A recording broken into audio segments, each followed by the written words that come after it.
Throughout human history, alcohol has often been the cause of conflicts. Bar fights, brawls with neighbors in the stairwell, and scuffles over empty bottles at the dump.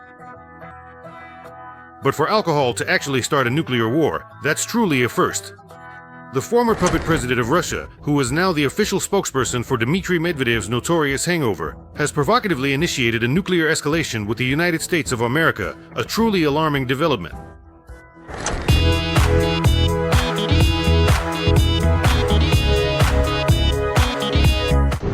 We're all used to his apocalyptic posts. Dimka the Squirrel Chaser. He's already captured Kiev and destroyed all of NATO hundreds of times on his phone. But for the first time, the Americans started paying attention to him, and to them, he's not just a pint-sized vodka vacuum. He's one of the highest-ranking officials in Russia. Deputy head of the Security Council and former president. So, in theory, his words officially carry weight.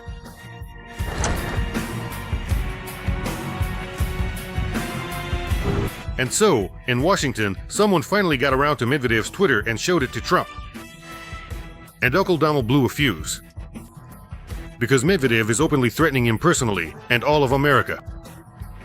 Here's the timeline of the first Twitter war, which could spell the end of the Russian pseudo-state.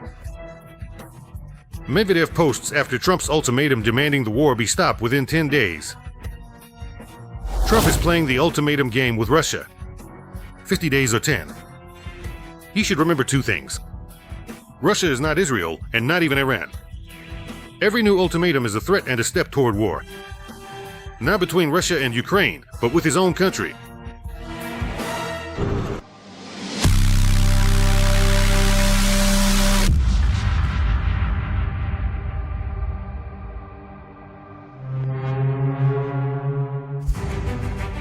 Senator Lindsey Graham was the first to respond to this open threat.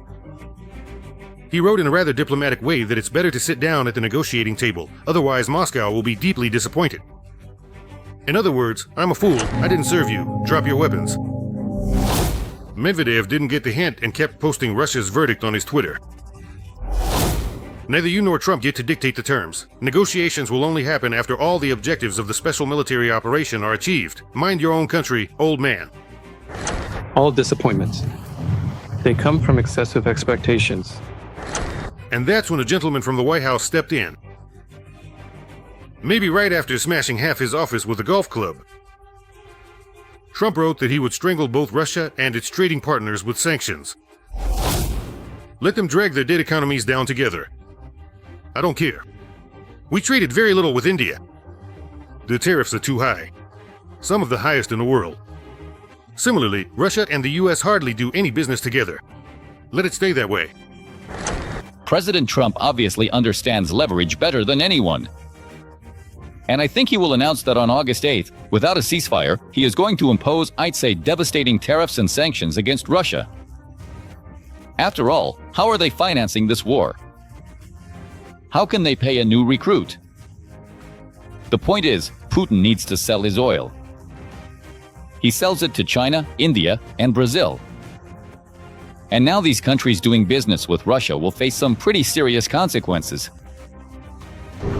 Trump once again hinted to India that the cheap, on-tap oil stand needs to be shut down. Indian officials started saying they would continue buying energy resources from the terrorists. But in practice, Indian companies have started refusing the Kremlin's black sludge.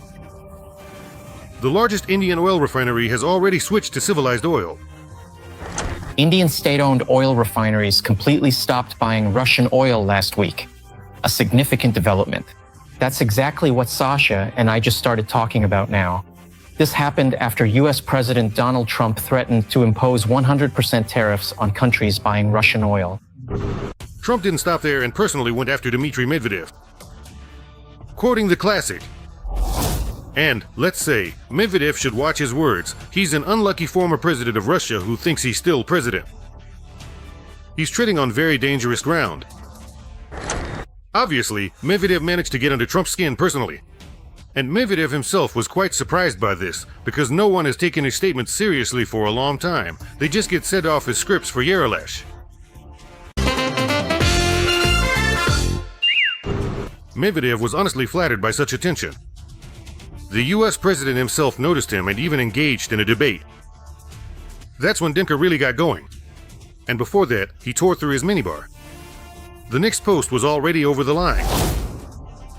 If some words from a former Russian president provoke such a nervous reaction from the mighty president of the United States, then it means Russia is absolutely right and will keep going its own way. About the dead economies of India and Russia. And venturing into dangerous territory, well, let him remember his favorite movies about the Walking Dead. And also how dangerous a non-existent dead hand can be.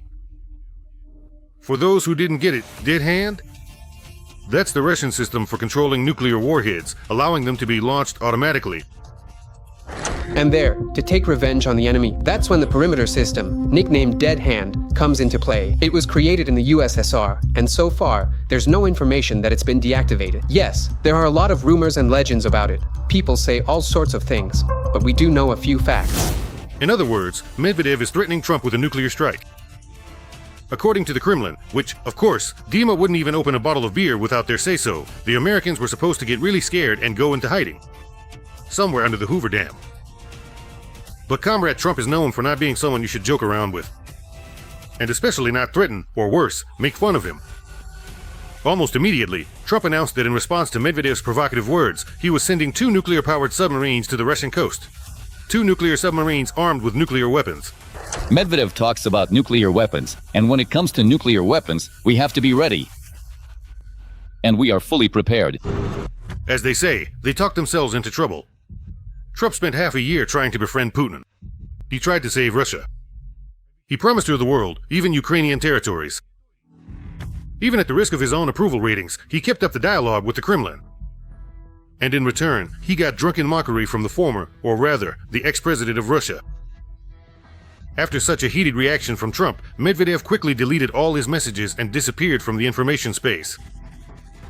He made a mess and ran off. Hang in there, all the best to you, good mood and good health. But it was already too late. The American bulldozer of sanctions was coming straight at Russia.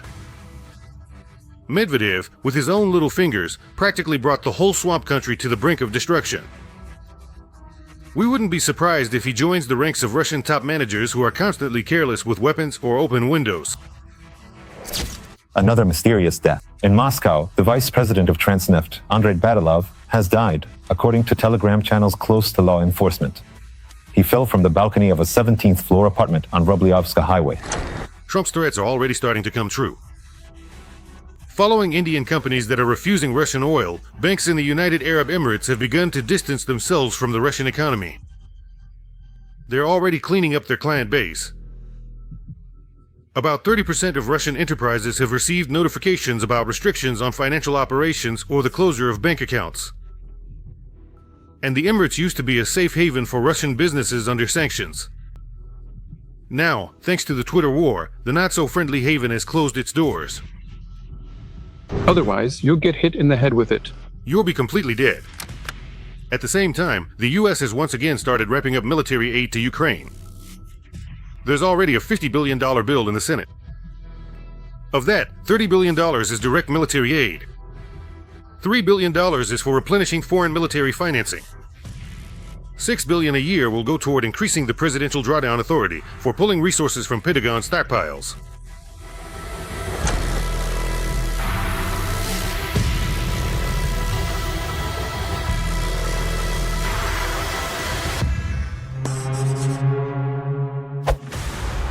Putin has once again outplayed himself. Because he's completely lost touch with reality. Or maybe he never had it in the first place. Instead of responding to real threats from the US, Pena declared that he still demands denazification and demilitarization, as well as Kherson and Zaporizhia. What a fairy tale idiot. And then something happened that will go down in history as Grandpa's armpits.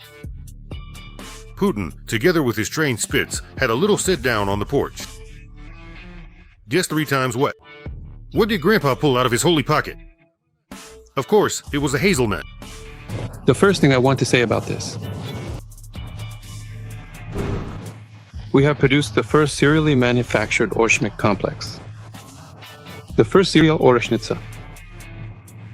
And it has been delivered to the troops. Now the production line is up and running. First. Second. Our specialists, along with Belarusian and Russian military experts, have chosen a site for future positions, and now work is underway to prepare these positions.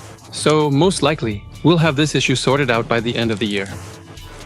But at this point, it's not even funny anymore, because Putin has already launched the Orshnik into serial production at least 3 times. And here we go again. What? Again? Serial production of Orshnik. Start. In the near future, serial production of such complexes should be ensured for the protection and security of Russia and our allies. Considering that Orshnik is basically a useless, semi-mythical weapon, waving it around looks especially pathetic. Against the backdrop of the senile Kremlin grandpa, even Lukashenko looks like Dominic Toretto, strong and confident. Lukashenko openly laughs at Putin, and he trolls him, saying that if Russia really wanted to, it would have taken over all of Ukraine a long time ago. Of course. Putin doesn't realize he's being trolled and keeps spewing nonsense.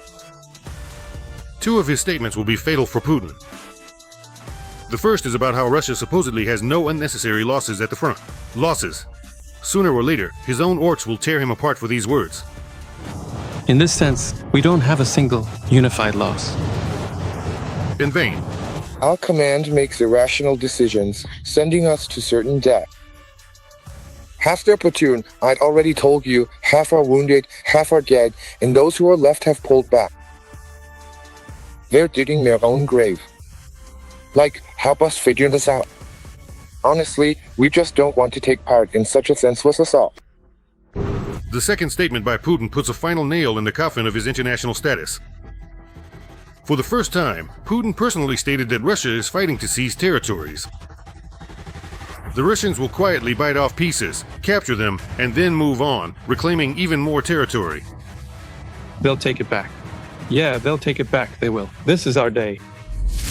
For the first time since World War II, the leader of a country openly admits to waging a war of conquest. This is Trump's response to his calls for peace. And Trump has already drawn irreversible conclusions for Moscow. Things in Russia will be worse than in Ananghis. Because when their entire economy and their country completely collapse, no one will be bringing them any more chicken legs from Trump ever again for a very long time. I would like to remind you that this video is created for entertainment purposes and contains elements of satire and irony.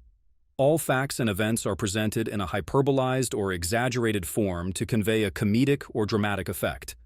Our goal is not to mislead, but to highlight humor. Please take it with a smile.